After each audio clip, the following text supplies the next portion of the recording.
Beer. Konnichiwa. Hello and welcome to the Japan Cricket Podcast. I'm your host, Alan Kerr, and we are back for Japan Cricket Pod version 3.0. After a somewhat long hiatus, the pod is back in force, and it's no longer me on my own, and it's no longer Rayo because he's busy, I don't know, doing his hair or something. But instead, we've got a much more reliable source of chat, my very own, the one and only Todd Luckhurst. Welcome, Todd. Thank you, Alan. Not sure about reliable, but nice intro there. Well, we'll see. You're always on time when you're here, mate. So long may that continue. Now, as I mentioned, Todd has been a guest on the pod before. So, Todd, why don't you give us for those who haven't heard that wonderful episode, and hopefully you can all go back and listen to it. Why don't you give us your brief backstory on how long you've been involved with Japan cricket and how that all came about and the various roles you filled? Yeah, so it started back, I think it's about 10 years ago this year, where I first came over for a tournament. I think it was East Asia Cup, the first ever one in Sano. It was Japan and Hong Kong Dragons. And started from there. And then it kind of evolved into a bit of everything. I've been the bus driver, tour guide, been to Hong Kong for a tournament. We got stuck there with the Super Typhoon, which is good. Yeah, you have And that then one, every year, except for 1 year during COVID, I've been over either once or twice a year to used to do the wicket. Now it's more evolved to more prep stuff around the ground and helping out with everything to do with the grass. Hence the grass in your background. I like it. Season 2, episode 15. For those who haven't heard, it was only a 15-minute episode, very short. I do remember that we were doing it during a cricket match, and you started commentating halfway through. It's Yes. the only thing I can really remember about your pod episode previously. But yeah, a must listen for those who haven't done so. So Toddy, you're obviously joining us from Melbourne. Well, I say obviously, that's not obvious to anyone who's not listened before. But yeah, you're sat in Melbourne. I'm sat at the SICG. So we've got modern technology to thank for connecting us, and hopefully it doesn't fall flat on its face at some point during this recording. But you were, of course, over here this time round. You got here just before the Futures League, right? Yeah, came in on the Monday before the Futures. Came up started on the Tuesday. Yeah, it was good. Futures League was good. Weather was okay, I think, for the Futures League, and then of course, as it does in beautiful Sano, we had a bit of rain before the under 19 tournament, but we're lucky enough where we didn't actually lose a game. So some challenging periods before games, getting the ground ready, but it was great that everyone pitched in and gave us a hand moving some water around. Yeah, well, that carried on after you left, mate. But we'll get to that in due course. I think the best place to start for me this season really began with the under-19s heading off on tour. So before we actually hosted any official cricket in Japan, the under-19 team went off to Singapore to prepare for their World Cup qualifier. We decided to organize a 4-match series against the Singapore under-19 team, which was largely rained out. So probably not the perfect preparation for our boys, but at least they got to spend a bit of time together. And you can see as I've shared my screen, 2 games washed out entirely, 1 game abandoned midway through, and the first game of the tour, Japan unfortunately lost by 6 wickets to the Singapore team. From my conversations that I had with the staff, it was unbelievably hot that day. They'd flown in straight from a balmy Sano, which was, sort of early 20s, into a steamy Singapore. Straight off the plane that night into the game the next day. Batted first and made 206, which, you never quite know how well they're going to be able to go to defend that. But Hugo Tani Kelly made a half century. Charlie Harry Hims made 45, probably the most notable contributions. But then the Singapore boys chased that down pretty comfortably. Rian Naik there, 45 not out from 33. A name that has been haunting me lately because he is captain of the Singapore under-16 team. Now, we're not going to discuss the under-16 tournament on this episode. We will save that for next time. But safe to say, Ryan Naik featured fairly prominently in the Japan-Singapore game in that contest. So that was the game, the only result of the tournament. But the main reason I wanted to talk about this tour was because of what happened in game two, when Japan made 294 for 10, which is always a fair effort. And it's that score at the top of the scorecard, which I thought was worth bringing up. Nihar Palmer, 160 from 133 balls, 19 fours and 2 6s. Toddy, do you we couldn't watch any of this game because none of it was live streamed, but were you following this on the online score? Yeah, it definitely was. I had a big smile on my face when I clicked onto the score and I saw he got 160. Usually get 100 and he's pretty happy, but he went on with it and got him 160, which is great to see. And he was very pleased. And it was great when he got back to Japan. Everyone could celebrate him with his big 100. Yeah, absolutely. It was well, it is the highest score ever made by a player for Japan, which is pretty exciting for Nihar. He's a young player who's been in the program for years and years. I remember seeing him at the Edagawa Cricket Blast when he was a little 10, 11-year old. Um, and yeah, seeing how he's come along now is fantastic. And of course, he's moved to New Zealand, so playing a lot of his cricket out there has really helped bring him on, I think. And I guess we should probably give special mention to Dino Ardeen Rahode, who I know worked pretty closely with Nihar in the 3 years that he was coaching the under-19 boys, and it was great to see that pay off. And certainly off the back of that innings, I think that gave everyone a good boost leading into the qualifier, just to know that there's a batter ready to step up and take over from where Koji Hargrave Abe, who was the previous captain and the mainstay of the batting. You always know you've got to have some guys who can score runs to win these games, and knowing Nihal, the fact that he batted that long was probably a big confidence booster for the rest of the team as well. Yeah, it was fantastic. And he's grown a fair bit, hasn't he? He's a big lad these days. Yeah, well, they all are. It makes me feel older every time I see these boys. They're just going, stop, I have to look up. I don't like it. Um, but yeah, as you mentioned, that was the rest of the tour was a washout, but that was a huge positive. And then yeah, on to the Futures League. Now, Toddy, you've been coming over for the Futures League year on year. This was Futures League number 4. How do you think it compared to the previous years? I think the standard's gone up a lot in probably the last 2 years, but I think this year was probably the strongest we've had. It was really good. We had a lot of players come to play in the league, and I think the wickets played okay for that tournament. But yeah, it was great to see some young talent on show in Sano, and of course we had both grounds on at once, which is great. But some nice hitting and some good bowling. It's good to see. Yeah, just looking through the scores in that tournament. I mean, the first day there was some low scores. One team got bowled out for 60, but as the tournament went on, you could see a lot of 140s, 130s, 140 again. There were a lot of decent games when there's 250, 280 runs scored in the game, which I think is a good indication that the boys are adapting and that the pitch is playing well.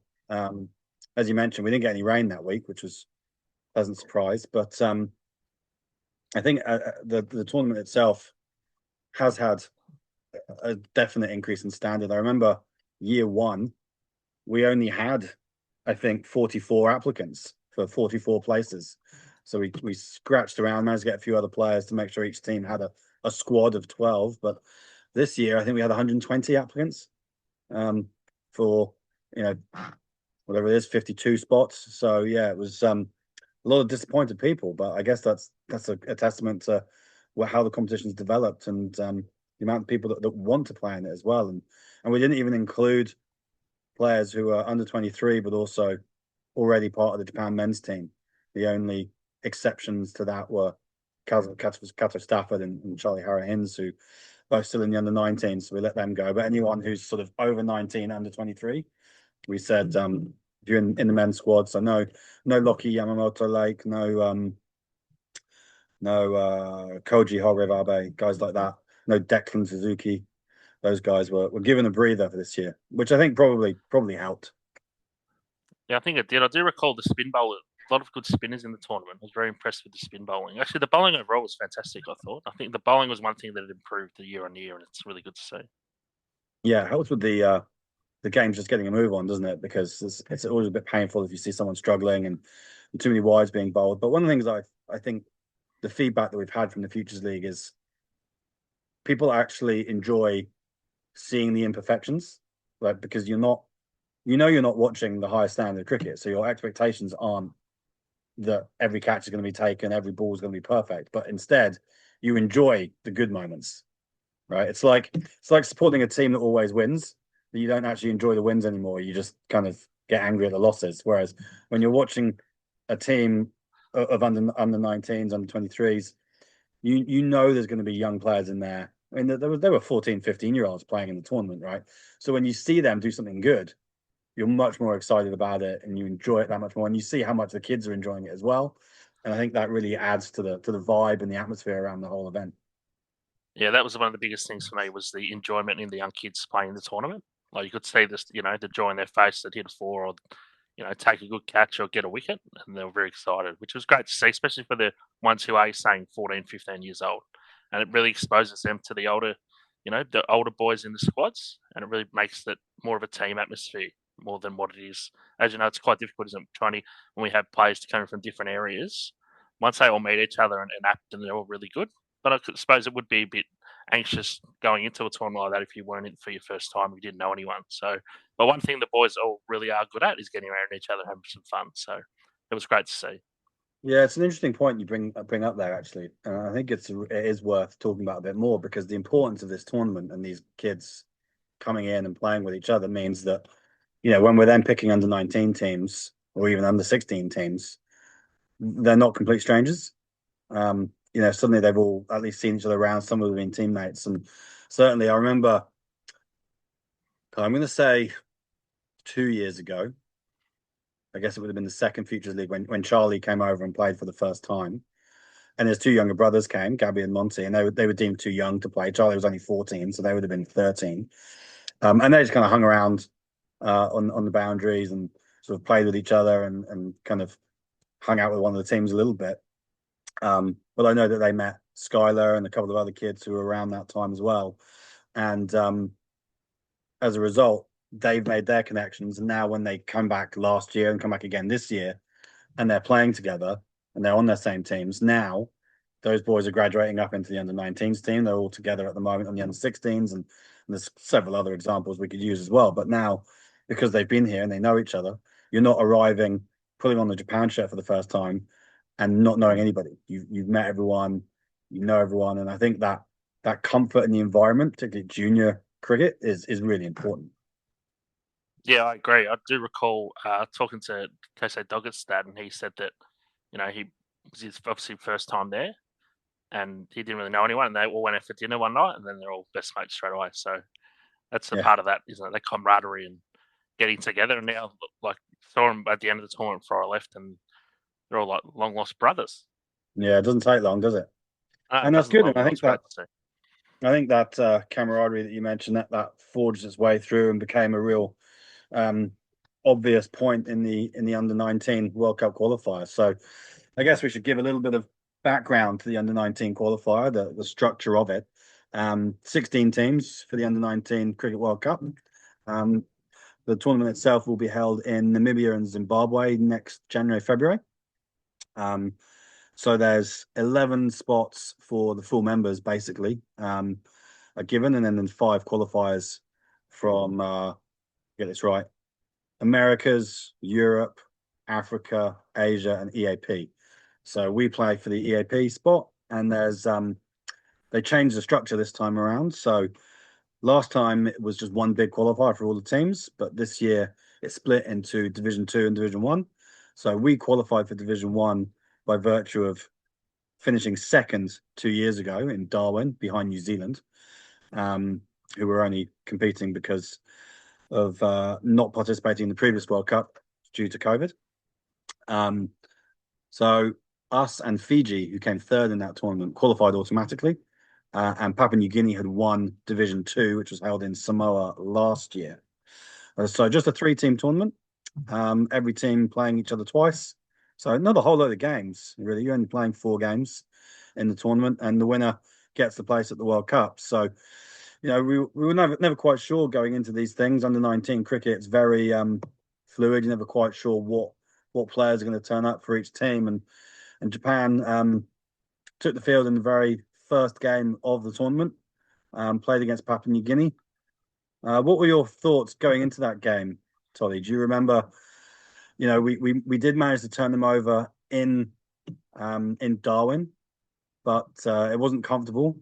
Whereas this time round, I think certainly off the field, all of us were feeling very confident. But I don't know if the old haunts were still there of sort of the power that PNG have had in the past over Japanese teams.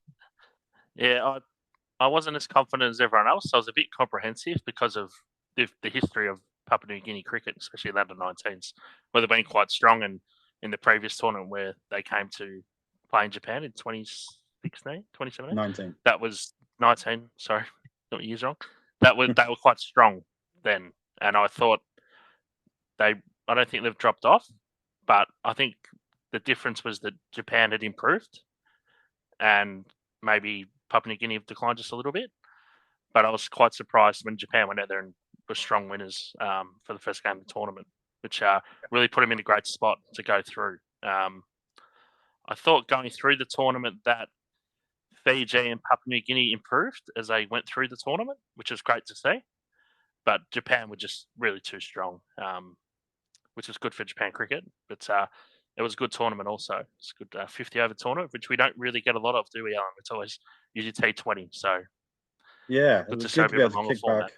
kick back and watch the games. I mean, just going back to that first game, as you mentioned, it was a real good opportunity to stake a claim and let the other teams know that we're meaning business. We kind of went out. Nihar Palmer made 59 in that game.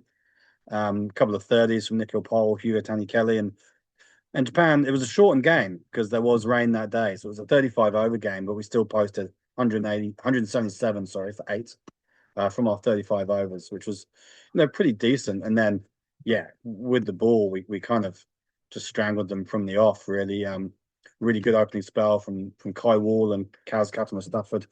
They both took wickets, and then Hugo picked up three, and Nihal Palmer mopped up the tail with 4 for 4. So we ended up bowling Papua New Guinea all out for just 71, and a win by 106 runs. And that continued in the next game. We knew that Fiji had beaten Papua New Guinea 2 years ago. We didn't quite know what to expect from them. We knew they had a couple of players who had already played for their men's team.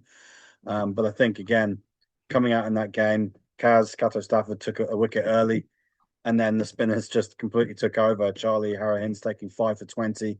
Nihar another 4 wickets for 19 runs this time, and bowled Fijians all out for 54 and 18 overs. And then we knocked that off in the 13th over. 2 games in, beating both teams, and the tournament kind of felt a little bit like it was almost done, really, with those 2 wins being so significant on a net run rate point of view as well. It was only going to go one way from there. Is that what you felt? Yeah, definitely. But I was quite impressed with Japan. They didn't get complacent. Like, it would have been pretty easy to, be so far in front and get a bit complacent and, make some mistakes or make some errors. But I thought they kept their heads really in the tournament, which was good to see. But yeah, after those first 2 games, it kind of was, it was a bit hard to see them not advancing or getting beat even. But I thought that the Fiji and Papua New Guinea games that we were there to watch were competitive games, which was good. Both teams ended up getting a win, so that was a good end to the tournament. Yeah, that's right. Fiji won that first game. They really went big, didn't they? They made 100. They actually made the highest score of the tournament. Made 185 all out. From I think they were like 50 odd for 5 at one point, and managed to get to 180, and then bowled PNG all out for 90. And then in the second game, Fiji 25 over game reduced because of the weather, and Fiji made 108, and PNG chased it down with 5 overs to spare. So good for them. But just to wrap up Japan's last 2 results, yeah, as you say, didn't get complacent, made 180 for 7 in the third game against Papua New Guinea, and then bowled them all out for 108. And then again, similar score, made 167 all out this time against Fiji in the final game, and bowled them out for 52. So I think that the Japanese bowling was very clearly a standout. The pitch was tough to bat on. I think again a lack of 50 over cricket exposure for our guys, but a pitch with you know fair bit of spin in the deck was a challenge for the teams. And I think you could really see, particularly from Fiji's point of view, that they don't get to play a lot on turf wickets, and I think that was pretty obvious. But for our guys, yeah, 4 comprehensive wins, and no one can argue that they weren't the best team in the region and fully deserve their place in the World Cup. So we'll probably do a bit of a preview on the World Cup itself in somewhere down the line, Todd. But Might just have to from do a your pod point of from the view, World Cup. well, you never know, you never know. But certainly from your point of view as a fan and as someone who's more than a fan, you're invested in Japan cricket as well. How much pleasure did that give you to see the team just steamroller the other opposition and book a place at the World Cup for the first time since 2020? It was fantastic from my point of view. Like as a fan and somebody comes over, the reason you do it is for moments like that. I think it's great recognition for everyone in Japan cricket. Doesn't matter where you play, what level you play, what in Division One, Division Three, Japan Cricket League, or you work for the JCA. It just shows that everything that gets done is working, and it's moved a long way forward from what it was when I first came over. It was just a small cricket association. Now you're large. You've got international tournaments going all the time. You're playing multiple tournaments all over the world. Throughout the year, and you're always having a tournament in Japan, and you've got different tournaments. You've got Embassy Cup, you've got Japan Cup, you've got Japan Cricket League. You've got the T10 now. So there's a lot of cricket going on, and it's just deserves for everyone to a big thank you to everyone to say well done. We're doing a good job. So you must be very proud. But for me, it's about that more than anything. And I only come over because I want the boys and girls to succeed. And now it's good to see they are succeeding and really pushing along. Yeah, I look back to 2019, and I tell the story a lot about that very first game against Samoa. We hadn't played in an under 19 tournament since before I was here, back in 2011, I think was the previous one. And we knew our boys were a decent unit, but we had no idea what we were going to be coming up against. And first game against Samoa, we put up 260, 270, and then bowled them out for 70 or 80 and won by 170 odd runs. And yeah, this might go all right. And it's just been a continued upward trajectory since then. Watching players come in, watching the team develop at under 19 level, watching some of those players go through into the senior level. The pathway is now very visible and very obvious, I think, for people, and that you can come in, you can play in the Futures League and do well, and that puts you into the frame for under 19 selection. For example, Gabby Harahins, he didn't go on the Singapore tour. You mentioned Kaisei Kobayashi Doggett as well. Didn't go on the Singapore tour, but we say that the Futures League is the under 19 trials. And those boys both came in, did well in the Futures League. Gabby took a 5 for, I think, and Kaisei made some runs, took some wickets, and they earned their place in the 14 for the World Cup qualifier. And it's the same in what we're going to get onto the Futures League, the Japan Premier League and the men's competitions. You play well in the JPL, you can earn yourself a place in the men's squad. And like I said, we'll get to that in a moment. But yeah, all those things you just said are absolutely spot on. There's a lot that goes into putting these teams together. There's a lot of work and planning that goes into building an under 19 program. We didn't even have an under 19 national team prior to 2019 for the best part of 8 years. So the fact that we do now, the fact that there's enough depth that we can be competitive in the region, the goal is very much to take over the region really at under 19 level, and these tournaments should be a breeze. And I think we've really benefited from being part of the ACC. The Asia Cricket Council tournaments have their challenges, but the fact that these boys have been to Dubai twice in the last 12 months, they were in Kuala Lumpur 18 months ago. They've played against India, Pakistan, Sri Lanka, UAE, Bangladesh. They've played against Singapore a couple of times. They've played against Hong Kong. They've played against Malaysia. They've beaten those guys. Means that coming back to the EAP region, yeah, suddenly they are a step up. And our challenge now as an association is to keep that going and make sure that they don't drop off, make sure that complacency that you mentioned before doesn't kick in, and that's from our level, from the coaches level, and for the players coming through, and to keep them hungry, and going to a World Cup will be, be an incredible experience for these boys. It's the kind of life experience that will stay with them forever. I think. I hope. Um, and for some of them, hopefully, they'll get more than one crack at it. So, pretty exciting for that group. Oh, very exciting. And those, like you said, those ACC tournaments and traveling around playing cricket, it's not always about the results. It's about, it's more mental. I think it makes you grow up pretty quick as a young lad, and that helps you in times and tournaments like this where there's a lot on the line, and you can show that you have the mental edge sometimes over your opposition. So it's not always about the cricket, but the end goal is always that cricket, isn't it? Well, moving on to it not all being about the cricket, the Japan Premier League was next. Now that was a tournament that did get a bit of rain in. Um, we won't go too much into it, but there was some exciting stuff with this tournament. I think probably the most important thing being the change up in the structure with having a JPL draft. Now, the draft this year wasn't televised, wasn't live streamed, but I've had plenty of requests for it to be done next year. Will you be tuning into that one, Toddy? Yes, definitely. I'm a big fan of the draft idea. I think it's a different concept where you just can't, you know, some might try and manipulate a team here and there, but you can't with the draft. So, of course, you can retain, was it 5 players from the year before, Alan? Let me think. Let me try and get this right. So you were able to retain 4 players pre the draft. Then you were able to retain. You had a right to retain card during the draft, which you could play twice.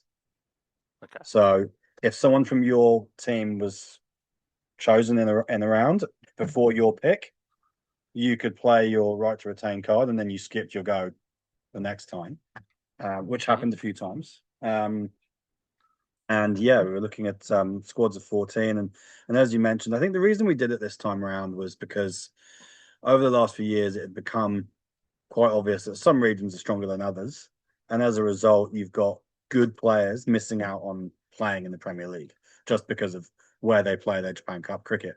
And for the benefit of the tournament, of the Japan cricket as a whole, we want the best players to be playing in that competition, and we want it to be the highest standard of cricket we can get. So having players register for the draft and then putting it in the hands of a few wise old heads to try and make their selections was a good process. It was really interesting. Don't think anyone got it quite right, but it did mean that we had probably 5 much more even teams than we'd had in the past. And I think that showed with some pretty good cricket and some pretty good results. And certainly from my point of view, the highlight was the even though it was a dead rubber, but the contest between the West Canter Hurricanes and the Kansai Chargers, when the Hurricanes had made 170 for 3 from their 20 overs, and Josh Brown's made 100, and the Kansai Chargers have chased it one down with Jack Wood making 100, 174 for 1 in 19.1 overs was extraordinary game to watch, and some amazing fielding in that game, some amazing hitting, and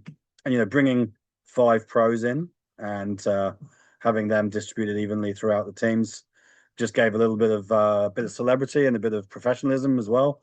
And it was great actually talking to some of the players who had these guys in their team was saying, that being able to sit next to James Baisley and Jack Wood and or Josh Brown and pick their brains about how they prepare for the game, how they react to success or failure, and how they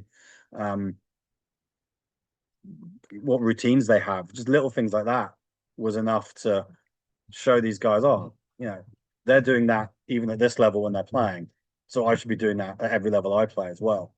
And I think that filter of having those professional players in, will serve the guys who are involved in good stead as they go forward. Yeah, I had to shoot off just before the tournament started, but I did say that the rain was a bit of an issue, of course. Mm, But I yeah. think the year before when we had Josh come, that the joy on the people that were playing with him and against him and just being there with him was amazing. So I think this time having five professional players really lifted the level of the tournament and really gives everyone there a real good kick along, doesn't it? Like people are, in awe of them, but then they're playing against them straight away. You got to snap out of it. Come on, you got to get him out, or I'm going to bat with Yeah, Josh Brown, or it's. I think it's really good, and it really raises the level of the tournament. So I never thought, if you asked me 10 years ago this would happen, I would have laughed at you. yeah, right. Yeah, it's a bit mad. Of course, I forgot that the fact that you left early meant that you missed the highlight. I mean, the day before the tournament, it was. I mean, I had never seen that much rain in Sano ever. I was here at the ground, and it started raining around 10 a.m. and it was like, I mean, it was buckets. Like it was just like it was like lumpy rain, if that makes sense. It's like you'd go outside and it hurt because it was just hitting Yeah, you really hard. And I went out for dinner that night. Fortunately, I got a lift down to the hotel where some of the boys were staying. But even just walking, 300 meters up the road, I was like, oh my God, this is horrendous.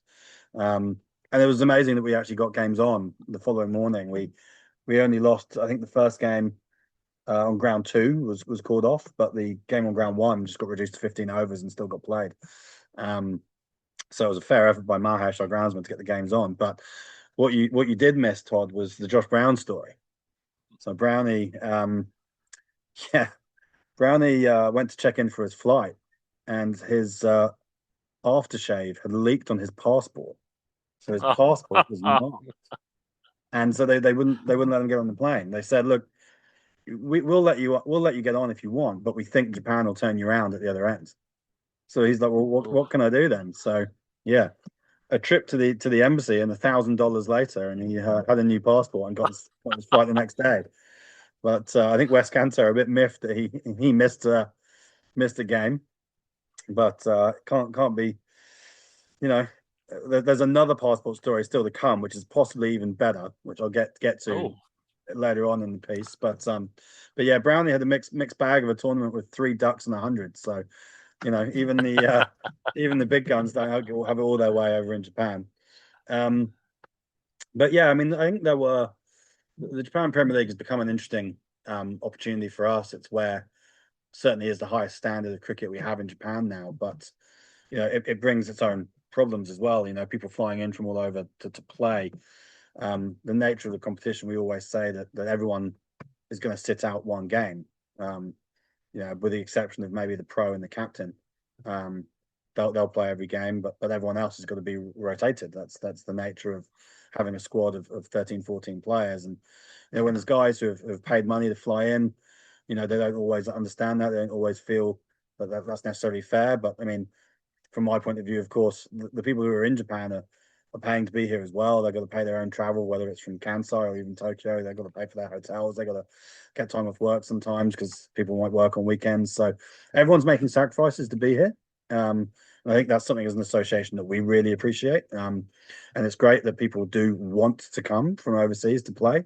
And I think it's probably on us just to try and get those points across that there's no guarantees in selection. It's not club cricket. It's about performance, and the best players will play. But even then, we do want to make sure that it's fair, and that when you've got players coming in who people don't necessarily, particularly now that we've got the draft, there's players that you might not necessarily know that much about. There's not a whole lot of training opportunities, so you're not going to find out much about them unless you give them a go in the middle. So, um, there are a couple of guys who certainly one who did not take kindly to being rotated out and left and didn't come back, which was okay. just a disappointment. But yeah, it's not for everybody. But most people were understanding with it, and particularly the pro players as well. I mean, even those guys were happy to sit out a game if that meant that someone else got to go. And I think the captains were like, "No, no, you're playing, mate." um, but I remember last year, Josh was rotated out of the game, and he sat doing the scoreboard. There's no with the guys that we got over, and I think that's where probably Kendall did great work in step back management and recruiting the guys that we had. They all understood what the deal was, and there was no ego with any of them. They were all really humble guys, and there was a really nice moment actually where again James Basley was he plays for the Adelaide Strikers, and there were some of the girls from the women's team who had been to Adelaide in the winter and taken in a game at the Adelaide Oval and actually seen him playing. And so they turned up in their Adelaide Strikers shirts and they had like the pull out posters and they got a photo with him and got him to sign this stuff. And that was really, really That's great. cool.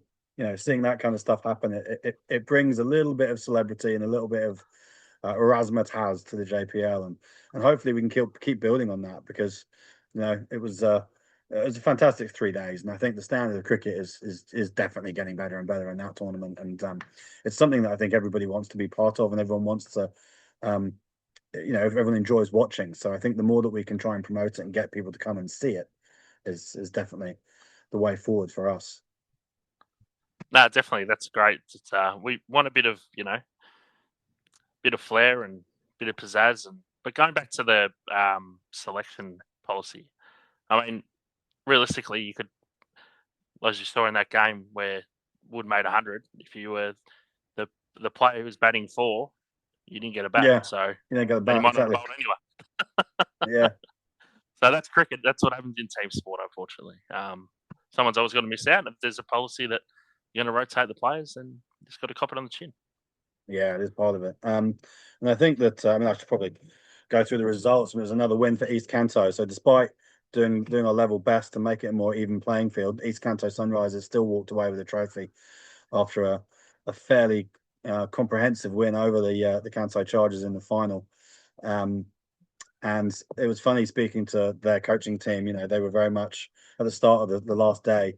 Their goal was just to not finish bottom and to make sure they had another game in the afternoon. And then they managed to get a big win and just get their net run rate up. Bit of controversy there because the match got switched onto the synthetic, which allowed them to Ooh. bat with a bit more freedom. But ultimately, it was West Kanto who missed out, but they were playing in that game against Kansai Chargers. Kansai had already booked their place in the final, courtesy of finishing top.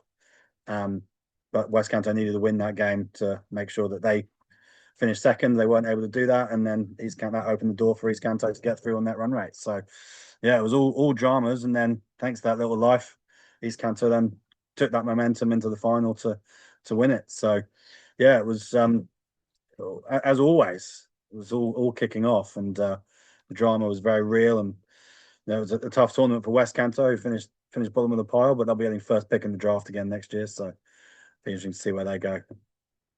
I was surprised. I was watching the scores and I saw going into the last day. I was like, oh, they're not going to make it, East Canto. And next thing I know, they're in the final. I'm like, what has happened here? Yeah. And of course, they went up to win it. I mean, they won now, Alan. Several. In fact, I don't Yeah, think they've so ever. Tell you won the what, last I, I three. can I can look this up. They have won. Here we go. Um, they've won 3 of the last 4. Mm. So 25, 24, and 22. And they also won it in 2019. But they've also been in the final every year since 2019. Powerhouse of the Japan Premier League. Yeah. Time to get that changed, I reckon. Um, Hopefully, the draft can even it out a little bit. yeah, draft will hopefully even it up again. So after that, we moved on to the men's tournaments. And this year we had Thailand and the Cook Islands come over to play an international series. We had a tri-series with those 2 teams, which was really exciting. And it was great to have, the Cook Islands, a team that I haven't played in the 10 years, 11 years that I've been part of Japan cricket. We've played them in the women's, but not in the men's. We certainly used to play them in the men's, but since the split into the East Asia side and the Pacific side of the EAP, we've not had that opportunity. And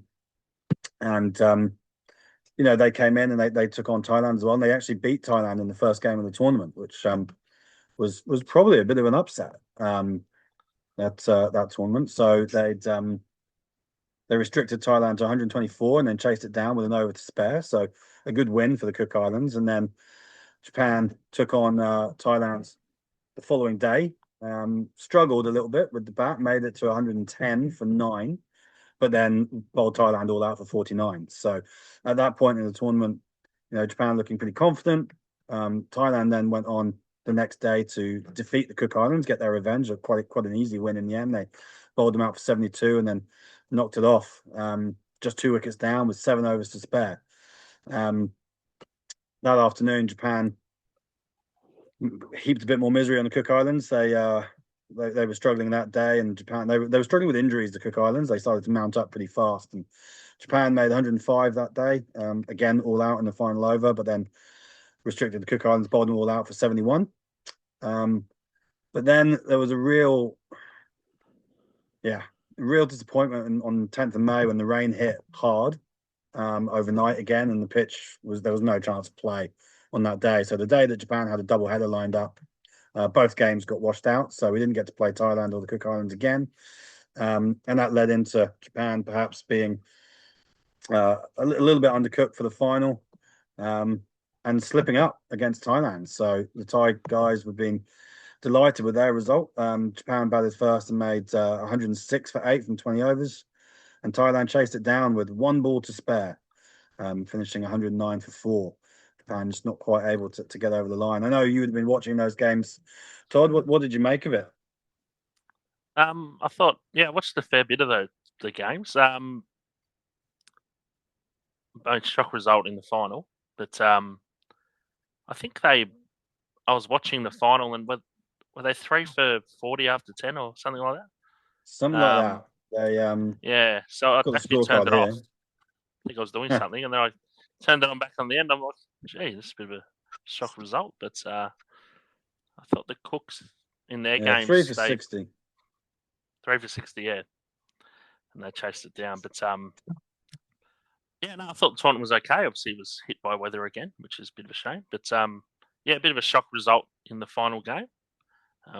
Japan pretty disappointed with that result, but that's cricket, and it's a good result for Thailand, pretty much. Yeah, T20 cricket is unpredictable. I mean, so I don't want to sit here and sound like we're making excuses. There were some mitigating factors in that there are a few guys who were a bit unwell overnight, so that played into selection. Um, and then ultimately, yeah, there were a few mistakes in the game that perhaps cost us fielders not being in the right place and things like that. And there's definitely a few things having spoken to the management that we might do differently next time around. I think squad size was probably one. It makes it a bit difficult having sort of 18, 19 players in the squad. It's going to try and keep everyone happy, which you wouldn't expect people to be happy when they're not playing. So that kind of is a challenge that we're going to have to review. And the game itself, yeah, look, I think generally in games of cricket, the team that wins usually deserves to. I think Thailand that they played that chase really really well. Their opening batter Yadav was really patient, and they just dug in. And then they had a guy come in, the captain Lazarus, who's a good player. He came in, Austin Lazarus, and took it away from Japan. There was I think one over. He said it's 6 and 4, and just 10 off 2 balls in a low scoring game completely Mm. changes the outlook. And in the end, that they got that with one ball to spare, so it was tight. Um, and yeah, it was a disappointment for Japan, but the boys bounced back. They had 2 more games, this time in a series against the Cook Islands, and won both of those pretty comfortably. The first game, probably the most notable thing about the first game was Kendall Kadawaki Fleming was rested, and Declan Suzuki captained the team. So Japan Oh, yeah. 107 for 8, chasing down 104 from the Cook Islands. And then in the next game, final game of the series, Japan actually made the highest score of all of the games, making 139 for 8 from 20 overs and keeping the Cooks to 97. Um, so, you know, wins, and it was hopefully plenty of learning. I think that there were a couple of players that emerged. Sharma Sugaya Slater is one who'd kind of stepped up and put his hand up. He played pretty well in the Japan Premier League, and then performed pretty well with the new ball, and did pretty well in the field as well. So again, more competition among the fast bowling stocks, which is always good, unearthing new talent. And yeah, as a group, I think the boys are still, you know, still figuring out the best players and the best roles. But it was a good opportunity for the coaches to experiment a little bit. And as they look ahead, of course, they've got the regional final later in the year against the best of the Asia region. They'll be traveling to Oman in late September, early October. The draw for that hasn't been announced yet, but I know who it is. So I have to tell you offline, Exclusive. Toddy. I'm not sure I'm allowed to. I've been asking the ICC when we can announce it, but yeah, not too far out, I think. But yeah, the boys will be traveling to Oman. It's going to be difficult cricket against some good teams. So whoever they play, they're going to have to play well. So fingers crossed. There's a bit of learning between now and then, and the boys can be ready. We are planning a tour to Sri Lanka. So the flights for that are all booked. Mm. There's going to be 18 players heading off to Sri Lanka, and probably 15 of those will make the final touring squad, with the others being kept in reserve for Oman. So, yeah, an opportunity again to get the boys, get some good cricket into them, play against some good sides in Sri Lanka, and yeah, with a bit of luck, give them the best possible chance to go and perform well in the regional final. So that was the end of the men's. Now, the cricket wasn't over at that point. That was only the middle of May, a month in. But there was still plenty more going on. The junior girls tournament started off. I won't spend loads of time on this, but it was great that we had our first ever girls under 19s and under 16 leagues taking place. We've got 8 teams out on the park, which takes us pretty close to the 10 teams that we need. A country needs 10 junior teams to be able to participate in the ICC pathways. So if we can get 2 more teams across the rest of the year, we'll be moving towards having a women's under 19 team playing in World Cup qualifiers. So that's pretty exciting, and was very much the goal for that. And those tournaments were heavily rain impacted, and Elena Kasudanan was tearing her hair out trying to sponge the pitch dry and trying to rearrange fixtures and shorten games. And there were a few games that were lost entirely, but in the end, I think all the girls had a fantastic time in those tournaments. They were both 3-day tournaments. Um, a lot of girls playing for the first time, a lot of new talent being unearthed, players who have flown in from overseas, a bit like the boys for the Futures League. There were brothers of sisters of boys involved in the 19s programs coming over. Sakura Pankhurst, brother, sister of Daniel, and Aya Kato Stafford was over as well. So really exciting to see those players coming over and looking to get involved in Japan cricket, and yeah, hopefully a bright future for the girls under 19 team. And then we had the women's Premier League, and here comes my favourite passport story of the tournament of the season. So the Titans had agreed to send to play as a team in the Women's Premier League. We have a Oh, okay. partnership with Titans South Africa. So the Titans ladies are going to have 4 players as well as a manager and a coach coming over, and then we were going to help fill the remaining places. But one of their players, the day before her flight, her dog ate her passport, which That, which really what, does sound made up. But her apparently, dog I'm assured it's not. actually ate her passport. Ate her passport out of her bag. Yeah. So that was Wow. one player who was missing, and that, I think that definitely impacted the Titans, who would end up finishing bottom of the group. In the 3-team tournament, we had the Titans, we had the Pacific Rays with some of the talented players from Australia or with connections to Australia, and we had the Mamuchi, which is the Japan franchise team. Um, and the Mamuchi kind of blitzed the tournament. Really, they were the strongest side and ran out pretty comfortable winners in the end. There were some good performances from other players throughout, but one of the players we had coming over from Sri Lanka was Mausha Shahani, who's played 13 times for Sri Lanka. She was in their last T20 World Cup squad, so she was a pretty handy player and picked up the MVP. Aya Kato Stafford was leading wicket taker with the ball, and Erica Oda was leading run scorer. So, yeah, some really good performances from Japan players, both old and new. And I think the WJPL just moving up to 3 teams, a bit of a challenge in that perhaps that the talent was diluted a little bit. But we did have a host of players from Australia. Chelsea Moscrip was back captaining the Mamushi, which is great to see Chelsea back in Japan. And we also had a heap of players from ACT, teammates of Chelsea's, come over and play. So big thanks to the ACT Meteors for lending their players, and it was really good to see that the standard, kind of on a par probably where it has been the last 2 years, but the tournament growing, more Japanese players getting an opportunity, and hopefully just a bigger spotlight on the event itself. Were you able to catch much of that, Dob? Yeah, I did tune in for a little bit of the WJPL. I think it is showing that it is growing. Like you said, like more Japanese players being involved in the tournament, which is what we want to see. And like you said earlier on about the hopefully very soon we can participate in the under 19 fixtures for Japan. Wouldn't that be fantastic moving forward for women's cricket in Japan? They're the two things that looking very forward to. I think that'd be fantastic if they could compete on the world stage for the first time, Alan. Yeah, first time. So Yeah. the girls, the ICC, you have to have 10 teams for 3 years in a row. So this would be Okay. year one of that. But the ACC don't have the same rules. So holding these junior competitions and playing the WJPL has allowed us to identify enough players to put together a squad. And they actually had their first training camp last weekend. Um, so there is now a bit of an under 19 academy squad for the women's team, and they will hopefully be able to play in an ACC Asia Cup qualifier next year. So, yeah, pretty exciting for them, and those girls are going to get an opportunity to, pull on the Japan shirt a bit earlier than some might have done in the past. So, yeah, hopefully those will be the next generation of players going through to represent the women's team. The WJPL was heavily impacted by weather as well.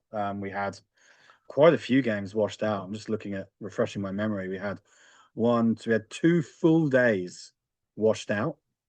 And then on the final day, we had to shorten one of the games down to a 10 over game just to be able to get any play at all. So yeah, challenges. It was tough, and I was getting towards my wits end by that point. With doing an awful lot of sponging, getting up at 6 in the morning, getting to the ground. Myself, Mahesh, Benzo were pulling off the covers, just the three of us, covered in water, and then sponging the field and sponging the square. It was, yeah, long couple of weeks, those long days.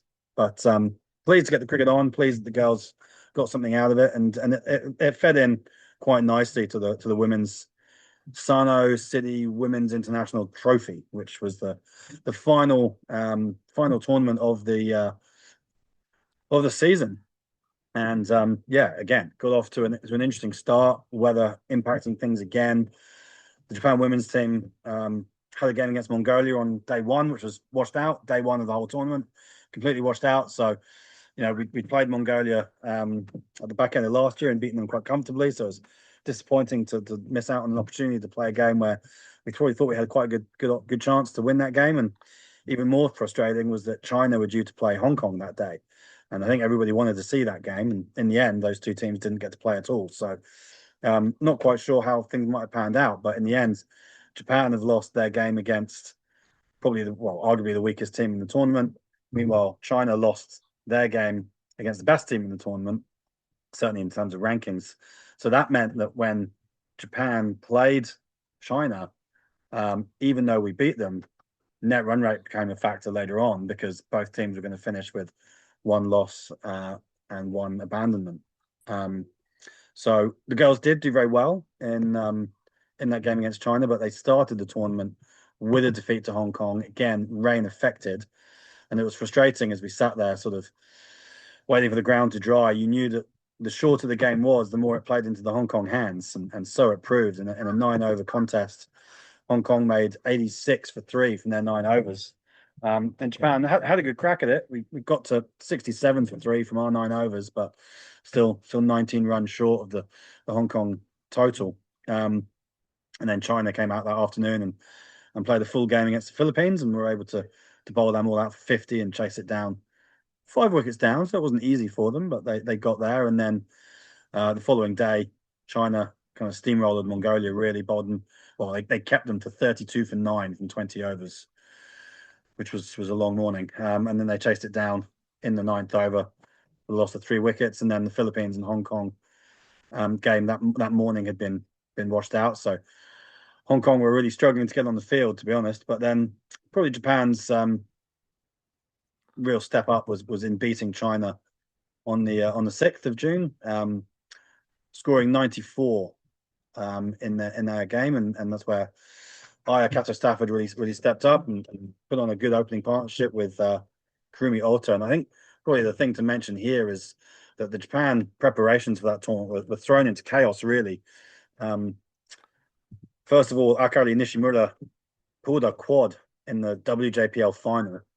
So she was unable to keep or really to bat at all and play much of a part in the tournament. And she's such an important player for the team. But even more frustrating was in that 9 over game against Hong Kong, the very first game that we played, Erica Oda managed to spike her thumb trying to take a catch off a no ball, um, Oh, which ruled her out for the rest of the tournament. And Erica had, of course, been best batter of the tournament in the WJPL. She was coming into the season in terrific form and in really good shape to take on the best bowling that these teams had to offer. And without even getting a chance to bat, she's ruled out. So suddenly Japan were scratching around trying to find who's gonna open the batting. Aya Kato Stafford put a hand up. She'd been asked to open in the WJPL and had never previously opened the batting before. So there she is on debut, being thrown up to open the batting, and the girls went really well. I mean, Aya ended up as I think she ended up as leading run scorer in the tournament, as well as being um, leading wicket taker. So she, as a 15-year-old coming into the team, was an absolute superstar, and it really came off in that final game. Japan, thankfully, as I mentioned, we beat China. We then went on and beat the Philippines. We knew that we had to beat the Philippines by something like 32 runs or something like that to get our net run rate high enough to make sure we finished above China, which the girls duly did. And there are all sorts of moments in that game. Erica Taguchi Quinn, who'd had a disappointing game, shall we say, against Hong Kong in the first game of the tournament. She bowled 1 over for 20 odd, but then came back with a hat trick against the Philippines, which I don't know for sure, but I think it's the first hat trick a Japan female player has taken. Um, and then in the final, she went even better and took took the best figures ever by a Japan women's player in the finals. Japan beat Hong Kong for the first time since 2019. So a really significant win for the women's team. I don't know if you managed to catch any of that game, Todd, but Japan posting 99 for 7 from the 20 overs. Again, the openers playing a really key role. Ayakato Stafford top scoring with 27. Um, and then just contributions down the order, really. And posting 100 as a target looked under threat, really, when the Hong Kong openers set about things the way they usually do. Natasha Miles was 17 off 22, and Carrie Chan finished 36 off 33. But those two took the score to 43 for none in the eighth over. But 43 for none suddenly became 77 all out, as Erica Taguchi Quinn, as I mentioned, took 5 wickets, and Kato Stafford chipped in with 2. Ayumi Fujikawa picked up 2 as well. So, yeah, suddenly Japan ended up winning that game by 22 runs, quite a big margin. yeah, amazing result for Japan, I think. Of course, Hong Kong women have had the wood over Japan's women's team for quite a while now, and been some close games previous years, but have never really been able to get over the line. But one thing I did notice is Japan made the highest run for the tournament, highest score for the tournament, I should say, with 99 for 7. So they gave themselves a good chance. But like you said, when Hong Kong were 43 for none, it looked like it was going to go Hong Kong's way. But amazing bowling from Japan towards the end with Erika Taguchi Quinn with a 5 for 14. And of course, Ayaka Kato Stafford got 27 and 2 for 17. So very exciting, Alan, for the women's team and everyone involved to win the tournament, which was a great success. Yeah, it was a tournament hosted by Sano City, so we had a function afterwards, and it was great to see, the partners. There were people from Mizuno and MKI there as well, supporting Okay. supporting us. And Sano City had put a lot of work and funding into that tournament to make it happen. 5 teams. We don't host tournaments that big very often, so really great to see all those players here, and the girls were really, really got behind it and really made it a good event. Some of the teams I know, Hong Kong and Japan both did school visits, and China hosted some people here as well.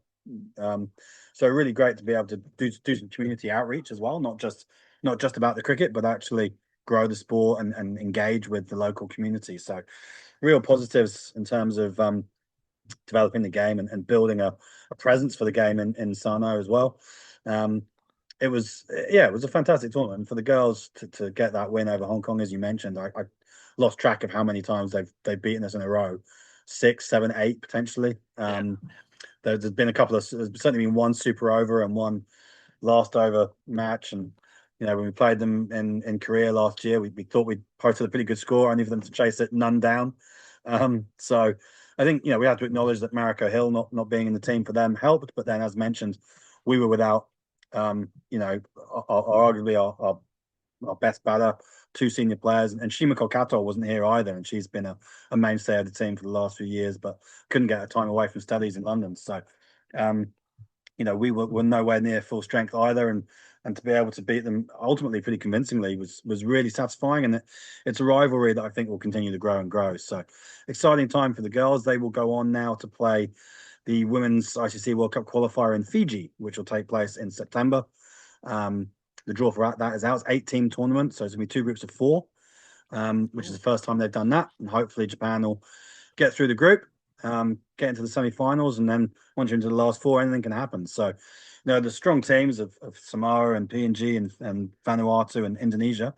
But we believe, certainly the coach believes, speaking to Vinay certainly believes that his team can mix it with all those opposition, and you never know. Be wonderful to see Japan women's team back on top in the EAP region where they were 10 years ago when I arrived. It's been a bit of a rebuild job, but I think they're in good hands with Vinay there. And we actually didn't mention, we've been praising the under-19 team. We didn't mention Rayo Sakurano, who's been coaching those guys to success, and he's over with the under-16s now. And all the coaches, Dougal with the men's team, putting a lot of work in and making sure that the players are learning and developing. And I think we're definitely seeing that with the women's team. So credit to Vinay. I know he's very happy with how his start of the season went. He won the Future League with the Gorillas, and then he won the Sano Trophy with the Japan team. So he's building himself a bigger trophy cabinet as we speak, I think.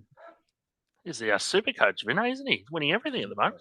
He's done really Yeah. well. But no, I think that really that's shown the great progression of the women's team winning that tournament. Of course, Vinay's the coach now before Dino, and I think a lot of work has gone in the previous years with that, and now reaping the rewards. And Vinay's obviously doing a great job with the team. Yeah, long may it continue. All right, Toddy. I think we've been going for a while, best part of an hour probably. So must be time to say goodbye. And thanks very much for getting on and co-hosting. And yeah, I'm not going to make any promises about how often we'll do this, but I reckon we'll aim for sort of twice a month and see where we go from there. It's a relatively low bar, isn't it? I think we could manage twice a month, but I might have a better background next time. I might even do my hair, so look out. Look out, mate! I'm still wanting to get you doing a full version of Piano Man as a particular treat to everyone listening. But maybe we'll save that for the Christmas special. We might do that next year in Sano live. Might do a live pod, and we can get that going. That's an establishment somewhere. That's the dream, isn't it? All right. Well, thank you, Toddy. Thank you to everyone for listening, and we'll see you again next time. Bye for now.